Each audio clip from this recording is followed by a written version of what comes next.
You all are well aware of the process. Raise your hand to answer a question using the Teams app feature. Let us start this 43rd lesson in GK on page number 69 of your book. So the first question is, in which continent is the South Pole located? Yes, Aditya? So, Antarctica. Antarctica, yes, that's correct. Second question, who was the first person to reach the South Pole?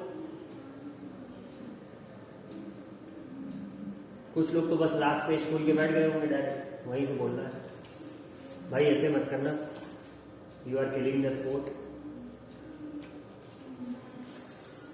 Second question answer Sumit. Sir, Roald Amundsen. Roald Amundsen, ठीक है. B option दिया हुआ है क्या पीछे? अच्छा, directly मतलब ये लास्ट पेज खोल के बैठा, ठीक है. Third question, the North Pole. Then good, Sumit. The North Pole covered with ice cap is the. Third question, Poonam. Frozen Arctic Sea. Frozen Arctic. Arctic Sea. Yes, that's correct. Fourth one, large glaciers on the poles move slowly due to. Khushi. Weight of ice and gravity. Weight of ice and gravity, yes, that's correct. The fifth question, landform formed after melting of glaciers leaving behind ridges of rocks is called.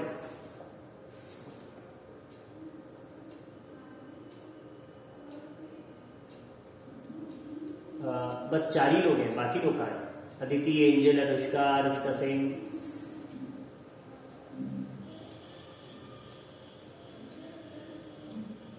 Utkarsh.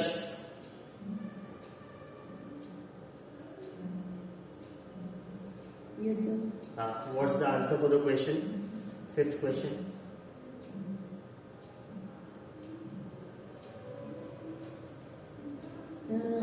C1. सी क्या है?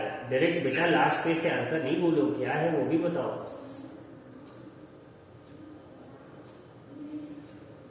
The moraine. Moraine, ठीक है. The sixth one, which of the following is a type of icebergs found in the Arctic? अब apart from these 5 students, कोई sixth? Angel Dwivedi,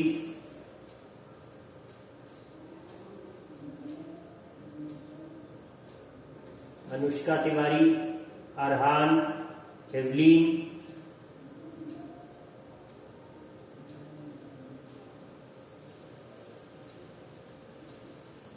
गर्विका,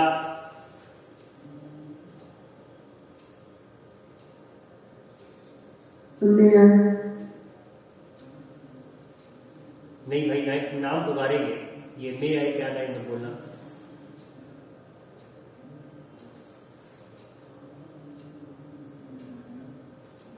महिमा, प्रतीक्षा, जी, करुणा,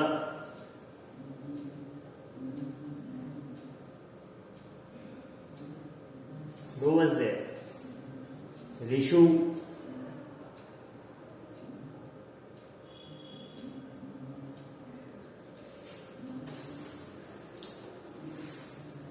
शाकी Singh,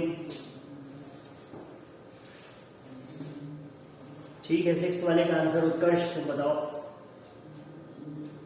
The flat top. Flat top, आगे.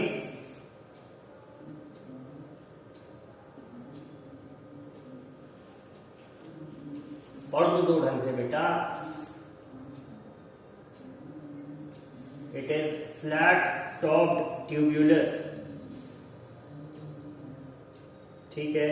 The seventh question, the skin of white fur polar bears found in the North Pole is, इसका मैं बता दे रहा हूँ, white, ठीक है. Eighth one, which of the following birds migrates from Arctic to Antarctica and back?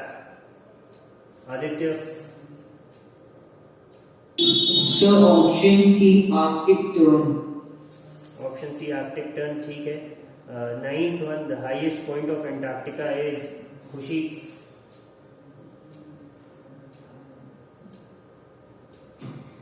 So Vinson Massive. Vinson Massif ठीक है. Tenth one, who was the first man to reach North Pole? Sumit? Sir Robert Peary. Robert Peary ठीक है. 11th, space is completely. Poonam? Sir, option A, empty. Empty ठीक है. 12th, earth is a part of which Galaxy? Aditya? So option A, Milky Way. Milky way ठीक है, correct है. Now let us move on to the next one. It's about world records. Again an informative chapter which you have to study. इसमें कोई ऐसा exercise नहीं है. The next exercise is, So this was the last chapter that contains exercise. अच्छा इसके बाद सब information वाले हैं. ठीक है, will see. Then world records वाले को देखते हैं. Oldest professional club DJ.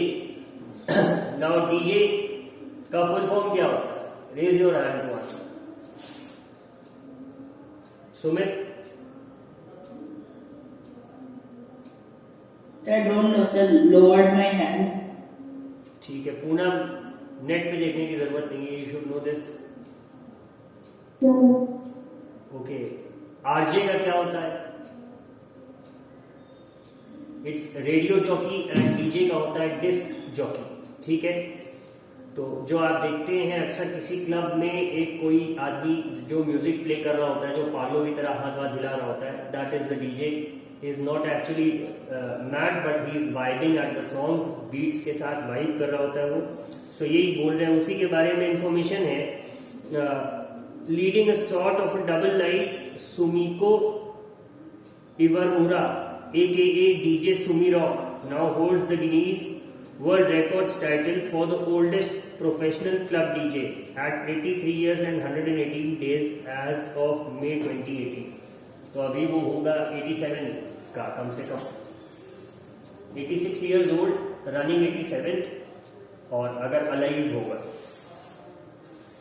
तो एक ये हो गया. The second one, largest school.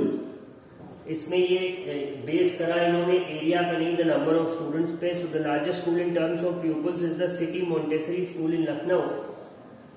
ये पूरे वर्ल्ड में सबसे ज्यादा है. Uttar Pradesh, India, which had 55,547 pupils as of 16 January 2019. तो ये भी एक इंफॉर्मेशन अच्छी है.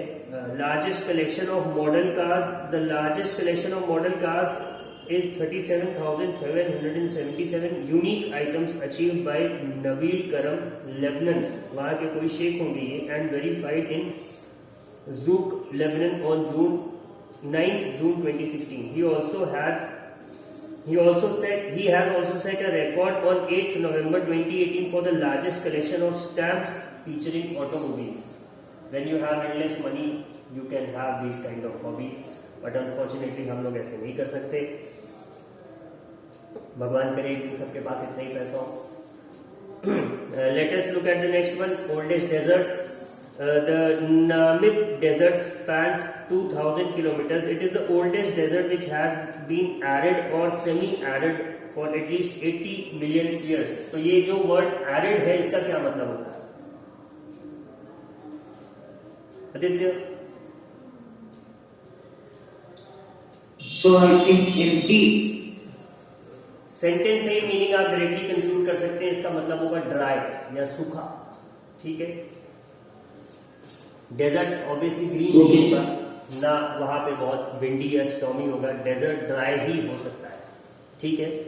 तो ये 80 बिलियन ईयर्स से ऐसा एस्टिमेटेड है कि ये सूखा हुआ है. Now the longest bridge tunnel, the Hong Kong Zhuhai Macau Bridge is made up of nearly 35 kilometer bridge and road sections and a 6.7 kilometer tunnel and has been dubbed the longest bridge cum tunnel sea crossing in the world.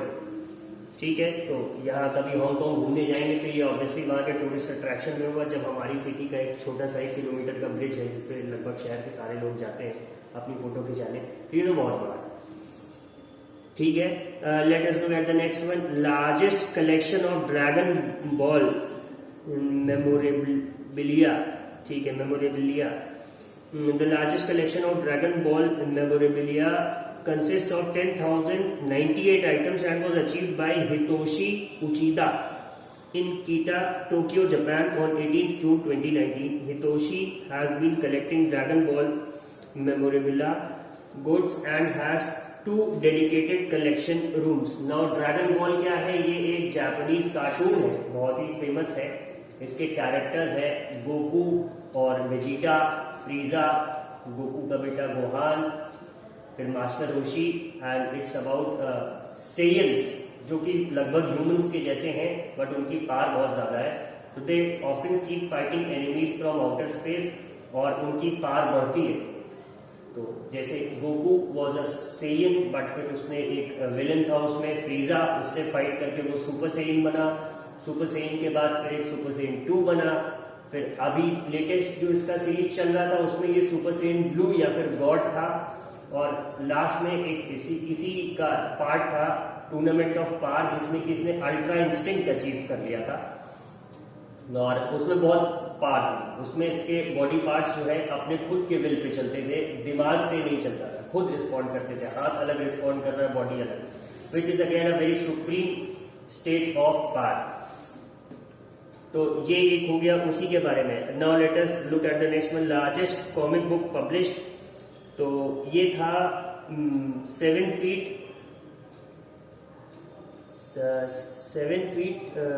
लगभग 73.28 inches and it is called Turma da Monica, created by Mauricio de Sousa Producoes and published by Panini, Brazil. Both Brazilian थे, verified in Sao Paulo, Brazil on 5th of August 2018. The full color 18-page work was printed in a run of 120 copies and it was 2 feet 3 inches in wide and 3 feet 3.29 inches in height with a weight of 1.92 kg.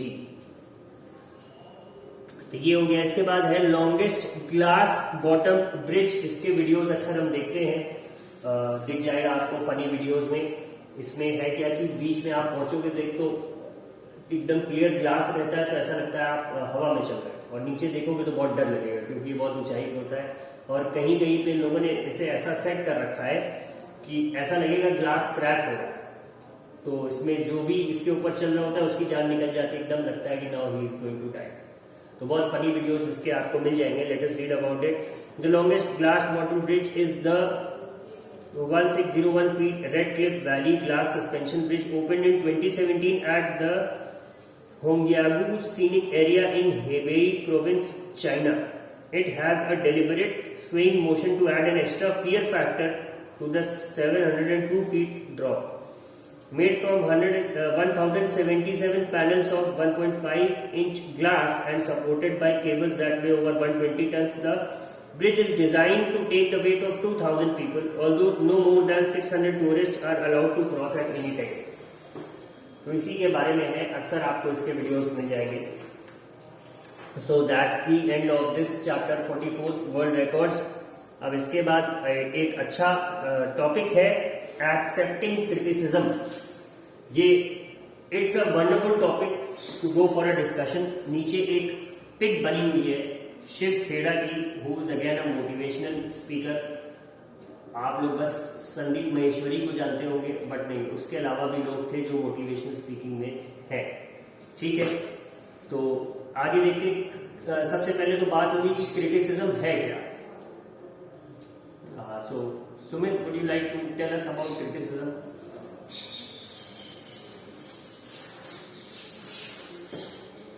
So criticism means a type of criticize something. Sir, I do not know the exact. I do not know the meaning. means जैसे I teach. अगर तुम्हें मेरी teaching को criticise करना हो तो तुम कैसे करोगे?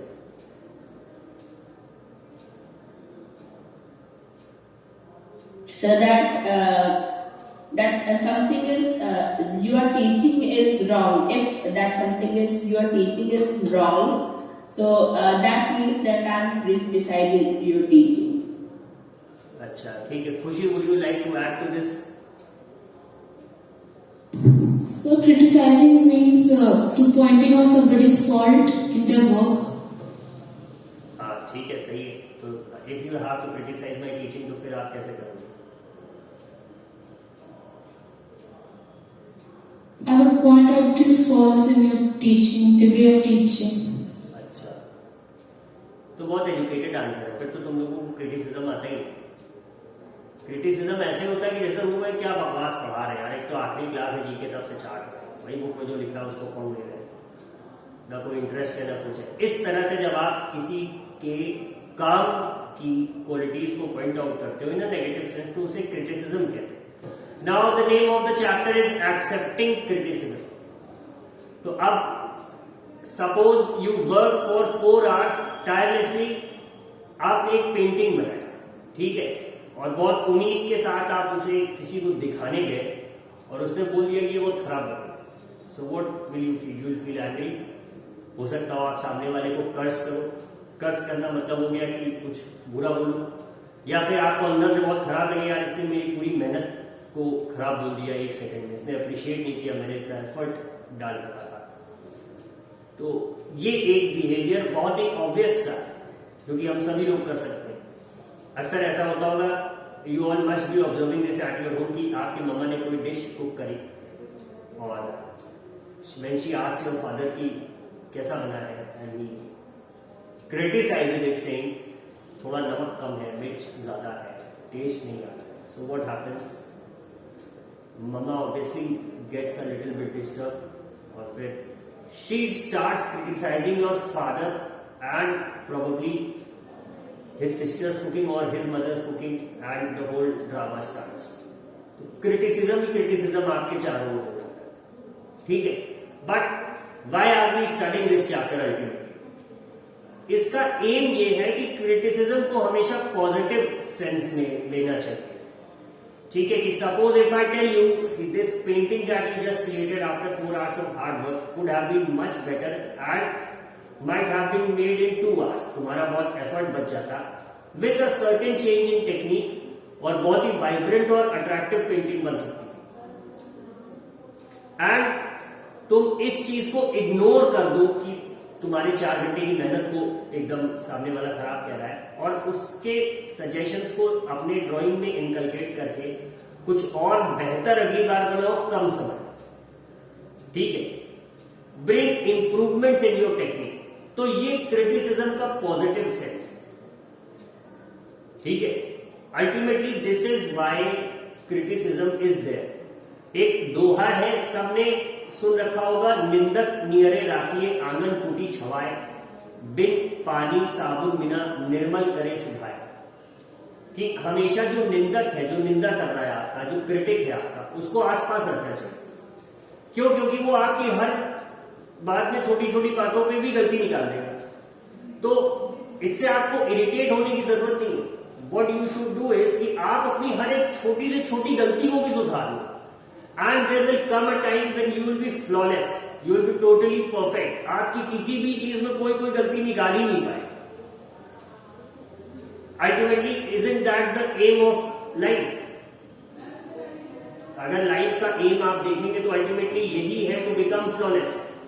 कि कोई भी आपकी बुराई ना कर सके, कोई भी आपके किसी भी काम में कमी ना निकाल सके. या सपोज मान लीजिए कोई एक डिस्टर्बिंग एलिमेंट आता है, वो काम में आपकी कमी निकालता भी है, तो 10 आपके साथ ऐसे खड़े हो जो बोले नहीं तुम गलत कह रहे हो और इसने बहुत सही काम किया, बिल्कुल कोई गलती नहीं.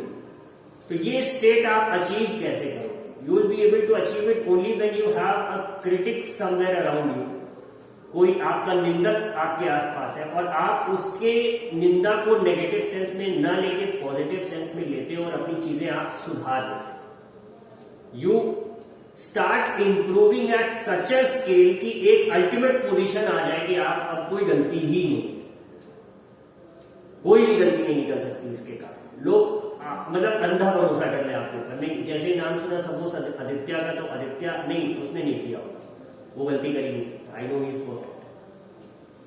तो ये इसका है एक्सेप्टिंग क्रिटिसिज्म की जो मेन वैल्यू है वो यही है। Let us see what the chapter has. Criticism is disapproval expressed by pointing out faults और shortcomings. It is important to learn different coping skills so that we can accept criticism we receive. अच्छा, ये जो बात हो रही है कि आप पॉजिटिव सेंस में क्रिटिसिज्म को ले लीजिए, ये it is not as easy as it is to say कि एक्सेप्ट क्रिटिसिज्म, थोड़ा कठिन होता है। You need to be very mentally balanced, you need to keep calm, you need to have that positive approach, ये तभी हो पाता है। तो इन्होंने जो लाइन लिखी है इसमें, to learn different coping skills so that we can accept criticism भी, हम उसे एक्सेप्ट कर सकते हैं। जैसे लुक एट विराट कोहली, ठीक है, एक टाइम था जहां पे वो इंग्लैंड गया था किसी सीरीज में and he wasn't able to score it, ठीक है। उसके बाद जब वो लौट के आया है इंडिया, तो 2 साल तक लगभग हर दूसरे मैच में वो सेंचुरी मारता था। तो उसने उस क्रिटिसिज्म को एक्सेप्ट करा, अपनी स्किल को, अपनी टेक्निक को इंप्रूव करा and he came out as the best technically sound player of cricket. मतलब विराट कोहली ऐसा बन गया कि he was a nightmare for the bowlers, और उसकी कोई वीकनेस ऐसा थी ही नहीं, अगर थी भी तो वो उसे कवर करके स्कोर करता था। अल्टीमेटली उसने एक्सेप्ट करा क्रिटिसिज्म को इन अ पॉजिटिव वे, ठीक है। Let us look at the second one.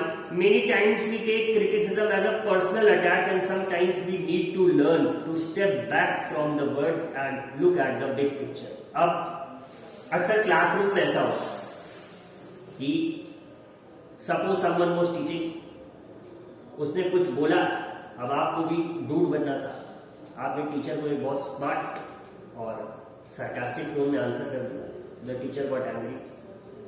Now that teacher keeps asking questions to you और आप आंसर नहीं दे पाते, जब आप नहीं दे पाते तो वो आपको डांट रहा है। तो अब पॉजिटिव वे क्या होगा, नेगेटिव क्या होगा? नेगेटिव ये हो जाएगा कि यार इन्होंने मुझे टारगेट कर दिया, मैं इनके निशाने पे, ये मुझसे दुश्मनी निकालते, ये टीचर यार मुझसे खुन्नस खा गया, ठीक है, ही holds a grudge against. But positive क्या होगा कि अब आप उस सब्जेक्ट के टीचर का जो भी काम है उसे आप कंप्लीट रखो, जो भी चैप्टर वो पढ़ा रहा है उससे उसको इतना थरली पढ़ के रखो कि वो कोई भी क्वेश्चन पूछे आप आंसर करो। तो अल्टीमेटली इसमें क्या होगा, you will not come out as a hero, होगा ये कि आपकी नॉलेज और स्किल एकदम बढ़ जाएगी, एकदम रिफाइन हो जाएगी, ठीक है। So this is a positive approach.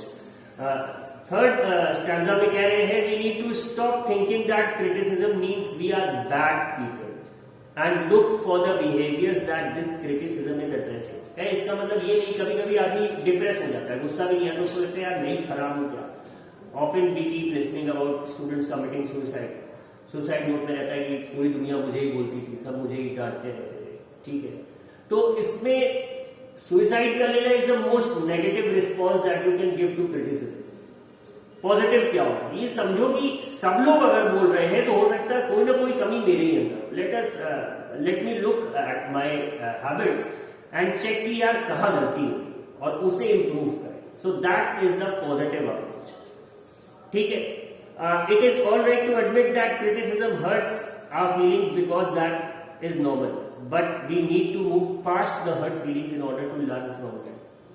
अब भाई जाहिर सी बात है, बुराई किसी को भी नहीं अच्छी लगती, नोबडी लाइक्स निंदा, ठीक है। मार्क्स कम आ रहे हैं तो ऐसे भी लोग हैं जो 60 पा के, जिनके पेरेंट्स उनको अप्रिशिएट करते हैं और आपका 99 भी आ जाता है तो आपके पापा आपको डांट देते हैं कि तुम्हारा पढ़ाई में मन नहीं लग रहा। तो ऑफन यू फील यार ये क्या चल रहा है, मतलब व्हाट इज दिस। वो 60 पाया, उसके पापा ने उसको नई साइकिल दिला दी, यहाँ 99 आ गए तो भी ऐसा बोल रहे हैं, दे गॉन मैड, क्या हो गया इनको, क्या एक्सपेक्ट कर रहे हैं हमसे। अब तो झूल जाते हैं, दुपट्टा ले आओ, पंखे में लगाओ। तो नहीं, दैट्स अ नेगेटिव रिस्पॉन्स। खराब सबको लगता है, क्रिटिसिज्म किसी को भी नहीं अच्छा लगता। द पंच लाइन इज की बुराई या निंदा या क्रिटिसिज्म किसी को भी नहीं अच्छा लगता, but the positive approach is कि हमें अपनी फीलिंग्स को हर्ट करने के बजाय, जो बात बुरी लगी उसके बजाय ये देखना है कि हम सुधार क्या कर सकते। It's always about improving every day, every hour, every year. मतलब every morning that you wake up you should be a better version of yourself than the last night. आपको अपना ही एक बेटर अपडेटेड वर्जन। आखिर Android की apps हम लोग use करते हैं, हर तीसरे दिन यूट्यूब का एक अपडेट आ जाता है, गॉड नोज वो क्या अपडेट करते हैं, बट वो दे कीप अपडेटिंग। कोई बग है उसे फिक्स कर लिया या कुछ। तो अल्टीमेटली अगर एक ह्यूमन बींग्स एक एंड्रॉइड बनाते, एक सेलफोन बनाते, खुद ही उसको इंप्रूव कर रहे होते, तो क्या हमारी अपने खुद के प्रति कोई रिस्पॉन्सिबिलिटी नहीं है कि हम किसी एक बग को आइडेंटिफाई करके अपडेट करें और एक और बेटर ऐप और बेटर वर्जन ले आए विथ मोर फीचर्स। ठीक है, तो ये है इसका। अब इन्होंने देखो कुछ मेथड्स बताए हैं कि क्रिटिसिज्म अगर हो तो क्या करना चाहिए। If you are criticize, listen without interrupting. ये तो बहुत कठिन है, सामने वाले ने बोला नहीं कि बिना जवाब दिए फिर थोड़ा खाना नहीं पचता, नहीं, लेकिन नहीं, आपको करना क्या है, you should listen to it without interrupting. ऐसे कैसे आप बोल सकते हैं, ये नहीं करना। You just have to listen to the person कि वो क्या कहना चाह रहा है। Keep an open mind and really listen without thinking about why you did what you did. ठीक है, कुछ गलती हुई है, उसकी डांट सुननी पड़ेगी, ठंडे दिमाग से उसको सुनो और ये मत सोचो कि तुमने क्या किया, कैसे किया, सामने वाले की बात सुननी है। Do not take what they are saying as a personal attack but as a way to make you better. देखो बात नहीं है, इसको ये मत समझिए कि that person is doing that criticising you because he और शी हेट्स। नहीं, आपको ये बिल्कुल नहीं सोचना है, बल्कि ये सोचना है कि ये मेरे किस फ्लॉ को पॉइंट आउट कर रहा है जिसे मैं सुधार लूं तो I can be an updated version of myself. Nobody is running jelly bean और KitKat right now in there Android phones. सब लोग लेटेस्ट वर्जन ही चला रहे हैं। ठीक है, तो आप क्यों लेटेस्ट चला रहे हो? नोबडी इज यूजिंग विंडोज 98 और XP राइट, सब विंडोज 10 यूज कर रहे हैं। क्यों यूज कर रहे हैं? क्यों? क्योंकि उसके बेटर फीचर्स है, सीधी सी बात। तो the same applies to our life also, कि हमें सुनना है क्या प्रॉब्लम है और उसे सुधारना है। Second one, ask the person what you could do differently. जैसे किसी ने अगर कोई कमी बताई तो उससे ये भी पूछना कि भाई फिर इसको कोई बेटर तरीके से करने का तुम्हारे पास कोई सजेशन हो तो वो भी बता। डांट रहे हो ठीक है, बुराई कर रहे हो ठीक है, बट कुछ सुधार का भी तो तरीका बताओ कि क्या हो। ठीक है, तो third one, try this different way because it actually might be better. ठीक है, और एक बार उस सजेशन को ट्राई करके देखो, हो सकता हो वो बकवास हो, लेकिन ये भी हो सकता है उतने ही चांसेस इस बात के लिए कि वो और बेटर हो। ठीक है, सही में तुम्हारा कुछ इंप्रूवमेंट हो जाए। So always keep trying.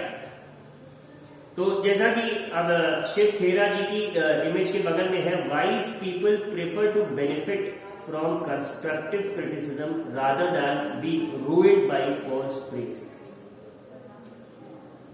ठीक है, कहते जो समझदार लोग होते हैं वो क्रिटिसिज्म को एक कंस्ट्रक्टिव वे में लेते, क्योंकि कुछ लोगों की आदत होती है ना कि अब बुराई नहीं सुन सकते, उनको तारीफ ही तारीफ चाहिए। उन्होंने कहा कि झूठी तारीफ से अच्छा है कि क्रिटिसिज्म को ही आप कंस्ट्रक्टिव वे में ले लीजिए। ठीक है, क्या था, आई एम फॉरगेटिंग दैट, वह गुरुजी ने जो प्रिय बोले भयास। एक रामचरितमानस में है सुंदरकांड, तो उसमें एक लाइन आती है जिसमें कि when Ravan comes to know about this कि all the enemy forces have assembled on the opposite side, क्योंकि बीच में तो समुद्र है, तो उसकी वो अपने मिनिस्टर से पूछता है कि आपका क्या कहना है इसमें। So the ministers were really afraid of Ravana, तो उनकी आदत थी झूठी तारीफ करने। तो वो बोलता है, सब बोलते हैं उसके मिनिस्टर्स की, अरे क्या है, कहा बंदर कहा हम लोग मानव, सर कोई जरूरत नहीं डरने की, सब बढ़िया है, उनसे कोई वो नहीं।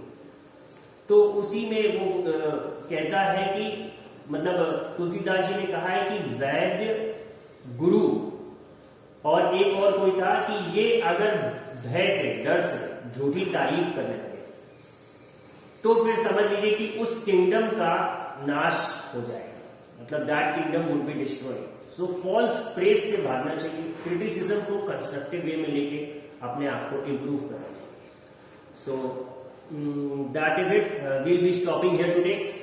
अब नेक्स्ट इसका कंटिन्यू करेंगे।